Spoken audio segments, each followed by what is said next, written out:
Assalamualaikum warahmatullahi wabarakatuh.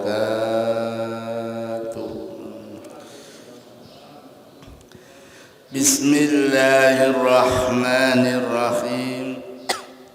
Alhamdulillah, alhamdulillah. Alhamdulillahilladzi ahyana ba'dama amatana wa ilaihin nusyur. Qala Allah Ta'ala wa idh ibtala Ibrahim rabbuhu bikalimatin fa'atammahun. Al-Baqarah 124. Dan ingatlah ketika Nabi Ibrahim diuji oleh Tuhannya dengan beberapa kalimat. Fa'atammahun, lalu Nabi Ibrahim mengamalkannya dengan sempurna. Ayat ini mengilhami bahwa kita harus mencontoh Nabi Ibrahim. Jadi yang dijadikan uswah hasanah itu adalah Nabi Ibrahim dan Nabi Muhammad. Pagi ini kita bahas 10 amalan Nabi Ibrahim. Kalau kita bisa melakukan, maka kita akan mendapatkan pahala yang sangat besar. Asru khisalin, kata Ibnu Abbas, asru khisalin min sunnati khamsin. Ada 10 perilaku Nabiullah Ibrahim alaihissalam. Dan biasanya perilaku Nabi Ibrahim ini diadopsi oleh Rasulullah.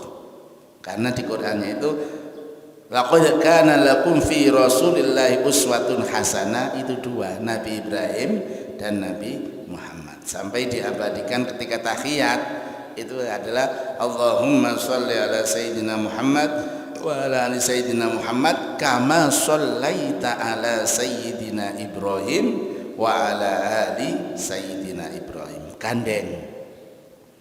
Apa 10 amalan utama Nabi wa Ibrahim itu? Wa ammal lati fi ra'si fasiwak. Yang pertama, fasiwaku, membiasakan siwak, sikat gigi, terutama mau sholat. Ini yang pertama. Yang kedua, wal madmadhatu. Yang pertama siwak, yang kedua wal madmadhatu, berkumur. Kalau wudu itu kita berkumur, itu dapat sunnahnya yang dilakukan Nabi Ibrahim, juga dilakukan Rasulullah. Ya, jadi yang pertama siwak ketika mau sholat. Yang kedua wal madmadhatu, berkumur ketika berwudu.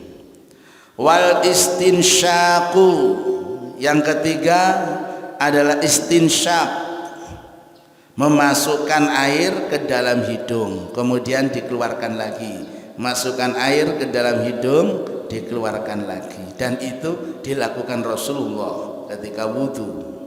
Itu yang ketiga. Jadi Bapak Ibu jamaah, ketika wudu jangan lupa selain berkumur memasukkan air ke dalam hidung. Yang keempat waqassus syaribi. Yang keempat waqassus syaribi, yaitu menggunting kumis. Nah, menggunting kumis. Jadi setiap orang laki-laki pasti ada kumis, itu disunahkan untuk digunting, dirapikan, bahkan dipotong. Ini kumis, waqassus syaribi. Yang kelima wal khalaq wal khalqu. Nih, wal khalqu, yaitu mencukur rambut kepala. Nah, ini rambut kepalanya dicukur, dirapikan. Ini yang dilakukan Nabiullah Ibrahim. Wal khalqu, yaitu mencukur rambut. Yang keenam tanful ibti. Yang keenam, mencabut bulu ketiak. Nah, mencabut bulu ketiak. Ini yang keenam yang dilakukan Nabi Ibrahim di sini. Wa amma fil badan tanful ibti, yaitu mencabut bulu ketiak atau mencukurnya. Yang ketujuh, wa taqlimul adhafir, memotong kuku. Memotong kuku. Jadi kuku itu kalau kita potong terutama hari Jumat itu sunnah. Ini dilakukan Nabi Ibrahim, diteruskan oleh Rasulullah. Wa khulqul anati, yang kedelapan, mencukur rambut kemaluan. Nah, ini kadang-kadang kita disepelekan, mencukur rambut kemaluan. Ada apa di situ? Pasti ada manfaatnya. Kalau Nabi Ibrahim itu melakukan, pasti dapat wahyu dari Allah. Dilanjutkan oleh Rasulullah, mencukur rambut kemaluan. Yang kesembilan, wal khitanu sunat atau khitan. Ini pasti dilakukan, ini sudah umum. Wal istinja'u, dan yang ke-10 adalah istinja, yaitu membersihkan dari BAB, buang air besar dan buang air kecil. Ini yang sering kali sembrono, istinja ini. Mengapa sembrono? Kadang-kadang najisnya itu nempel, makanya istinja itu dianjurkan duduk supaya tidak sampai muncratnya tidak sampai ke dalam pakaian. Kalau pakaian nanti najis, kalau najis nanti sholatnya tidak sah. Ini diterangkan di kitab yang membahas kitab Imam Syafi'i. Ini ada permasalahan. Bagaimana ketika kita kencing itu yang dianggap najis itu bagaimana? Yang dianggap najis ketika muncratnya itu kelihatan oleh mata. Ya, jadi kencing, duduk, kemudian muncrat kena pakaian yang tidak bisa dilihat oleh mata, dimaafkan. Yang tidak bisa dilihat oleh mata dimaafkan. Tapi kalau kelihatan basah oleh mata, itu baru dianggap najis. Begini, jadi kita bisa yakin kalau nggak kelihatan mata dimaafkan, karena sulit untuk bisa melihat cipratannya yang terlalu kecil.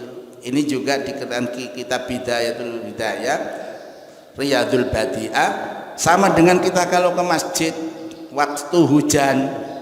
Kita ke masjid waktu hujan, maka cipratan-cipratan yang ke pakaian kita itu dimaafkan, karena tidak mungkin bisa menghindar dari cipratan-cipratan air ketika kita berjalan. Ini kitab kita seperti ini menafsirkan. Itulah Bapak Ibu 10 hal yang dilakukan oleh Nabi Ibrahim alaihi salam dan dilanjutkan oleh Rasulullah Muhammad sallallahu alaihi wasallam. Demikian Bapak Ibu kajian pagi ini. Mari kita tutup kaji kita dengan doa kafaratul majlis. Subhanakallahumma wa bihamdika asyhadu an la ilaha illa anta astaghfiruka wa atubu ilaik. Alhamdulillahi rabbil alamin. Alhamdulillahi rabbil alamin. Alhamdulillahi rabbil alamin. Assalamualaikum warahmatullahi wabarakatuh.